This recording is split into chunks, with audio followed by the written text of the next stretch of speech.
Namaskar, Jai Hind, and hello to everyone. This is our episode 3. With me is Professor Sonali Chitarkar, Miranda House, Delhi University, and we are discussing geopolitics. In this particular episode, we are going to talk of two very small issues when it comes to the number of characters it takes to type. But I think the whole world Yeah, to understand that yeah, is, yeah. So I'll propose the question to you. yeah, So we have been speaking about China. Colonel Pandey, I want you to tell us whether is land encirclement of India by China a reality or fiction? it's something that I have been uh, talking of from the last 24 years. In any forum and every forum, wherever I did get a chance, I've been writing about it. In 1997, it all started, and how my geopolitical journey started. This also in one of the episodes I have covered that. It is this land encirclement which I was convinced in 1997 is taking place. China is encircling India. This is a reality. Okay. Whether any expert would agree or not, the fact is the experts did not agree with me in 1997. Today, I think I am having the last laugh, but this is a very sad laugh because this is happening against my country. So, are we at a stage where an idea which is even given, which may be completely weird to the ears, it does not even get attention?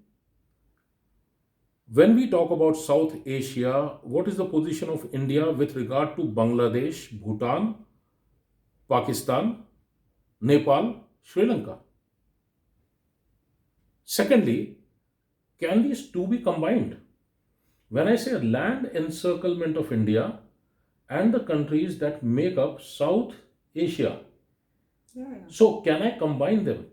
of course. As soon as I combine them, the geopolitics beyond our immediate neighbors, somehow I think they are as much involved.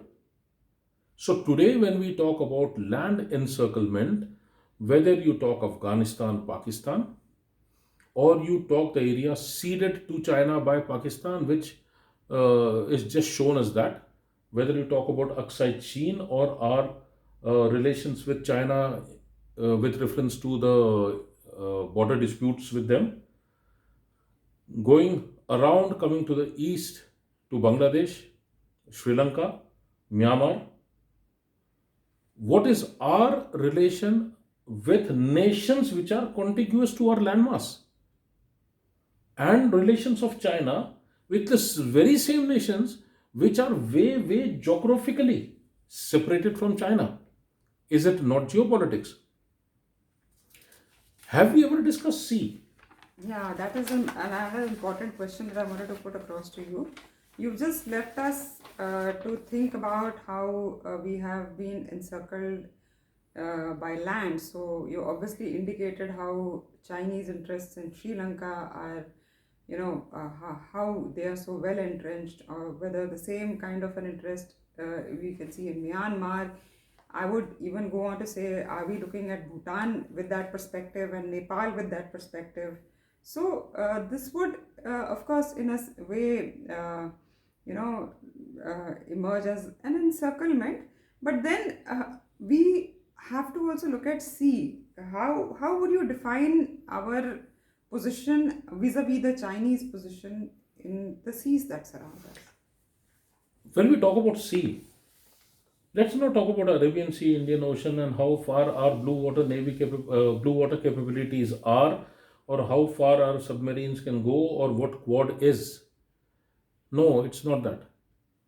When we talk about sea, I will give you a very very easy exercise to do. Just keep the map of this entire region, Asia, Africa, a world map in front of you. Take a scale, draw a line extending Gujarat, Assam, the central points, towards the east and towards the west. You know, there is a beautiful, beautiful thing that emerges out. Anything north of that is landmass, Anything south of that is sea. As soon as you draw this one line, you know exactly where our interests lie, where landmass finishes, so where encirclement will finish, and where the fresh sea encirclement will begin. After you have drawn this line, you just invert the map. Before you invert the map, without even looking at the map, if I tell you that UAE, Iraq, Iran, Pakistan, Afghanistan, Turkmenistan, Uzbekistan, Tajikistan, Nepal, Bhutan, Bangladesh are all north of this line, which I have just told you. So, practically, our entire neighborhood, immediate neighborhood, and the neighborhood beyond theirs is all land mass. We have just divided our country into half. So, entire land mass is north of this line. Now, invert this map. As soon as you invert this map, you will be shocked to see this very same map, where now, because you inverted the map, so India looks upside down. But look at it. What do you see now? What you'll see right from, if I start from west, from Oman, Yemen, Somalia, Kenya, Tanzania, Mozambique, Madagascar to South Africa, entire Southeast Asia and Australia to the east, this all is part of the sea. You don't control the sea by controlling the sea. You control the sea by controlling the land masses adjoining that sea. So, where exactly is China in relation to each of these countries? Where exactly are we in relation to each of these countries? This is the first thing about geopolitics that we have to understand. That we are talking about the entire African eastern coast, we are talking about the entire western coasts in the Southeast Asia. Myanmar is part of that, Sri Lanka is part of that, and practically right up to Australia. Who is ruling the seas today? When you talk about Africa, where exactly are we today? Now, when you still with the inverted map, I would ask you one question, Sonali. You want to have a strong military. Do you want to have a strong army or a strong navy or a strong air force? If you just take this one line into consideration of what I explained to you about landmass being north and sea being on the south, from the academic point of view, since I am giving you some military insights, what do you think? No, I think we have to. I mean, I wouldn't put a comparative perspective, but I think we considerably need to be strong in our navy. Exactly the point. This is what everyone has to understand. Without Sonali even knowing that I'm going to be posing this question to her, this is her input. All you have done is just inverted the map. You know, landmass, your military has to be as strong. Your navy has to be stronger.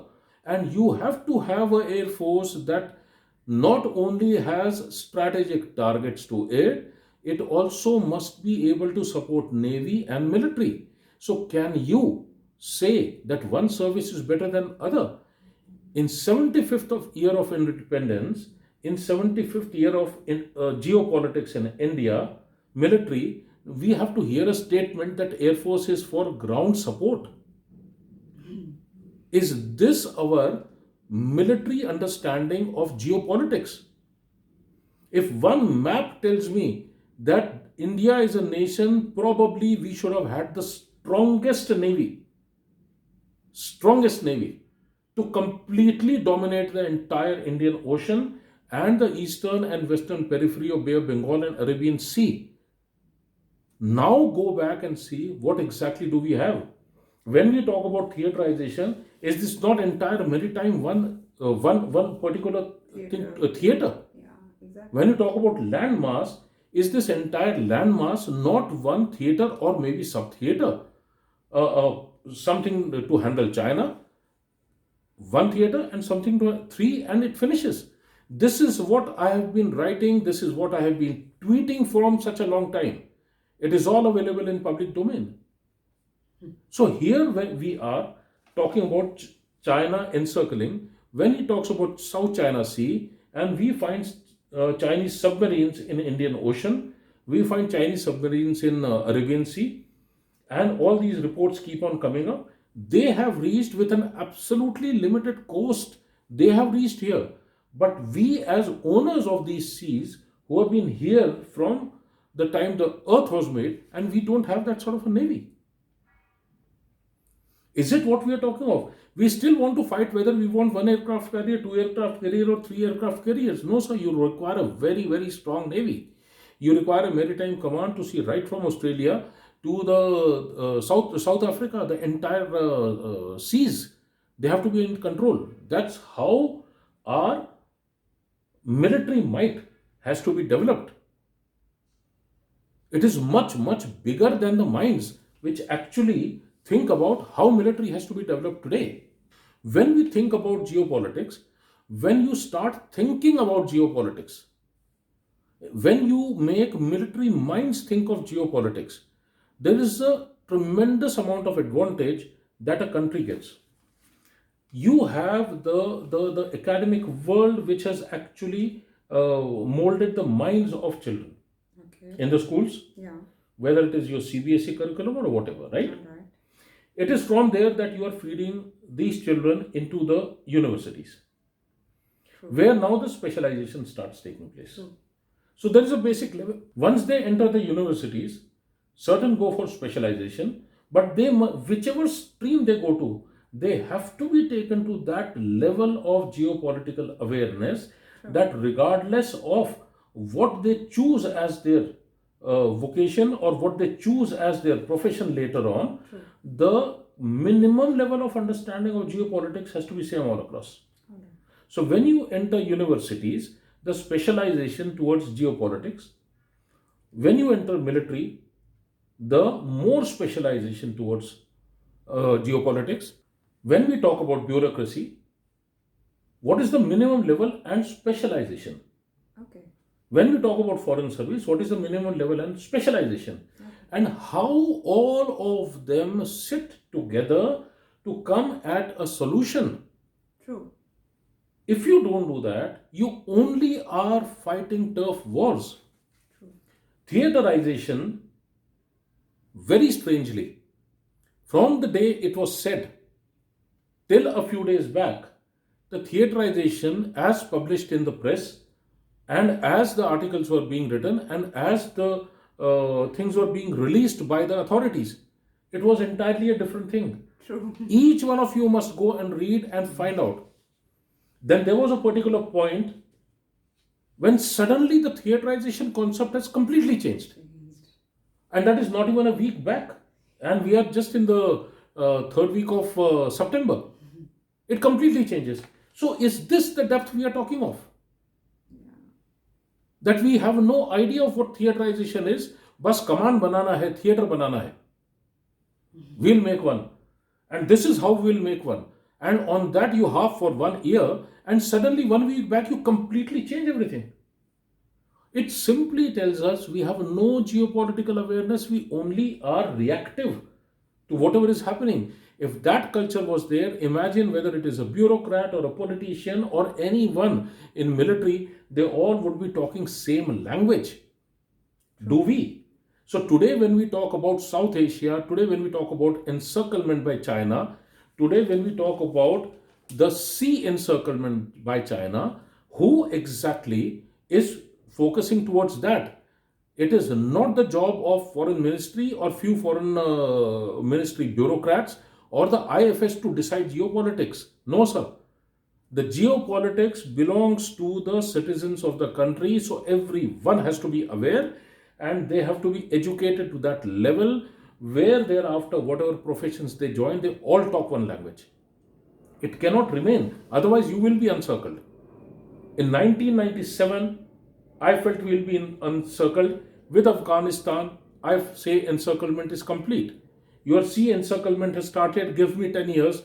Don't change today, and you will find that you'll be encircled by sea. Are we waiting for that? Can't we write our geopolitics for the next 25 years and thereafter make sure that bureaucracy, military, everyone for that matter including the curriculum in the schools, everything is changed. If at 75 years we cannot do, we can never do it. So that after that brilliant capsule on both land and sea encirclement, I can only say that we need to, end this episode on a positive note, hoping that yes, we change curriculum at all levels and we map out our own geopolitical interests for the next 25 years. Thank you so much, Colonel Pandey. That was a very, very informative session. So far as I can impress you, I'm very happy because she's brilliant. And great talking to you, Sonali. Thank you. Thank you so much, and thank you everyone for being with us. And see you in our next episode. See you. Bye bye.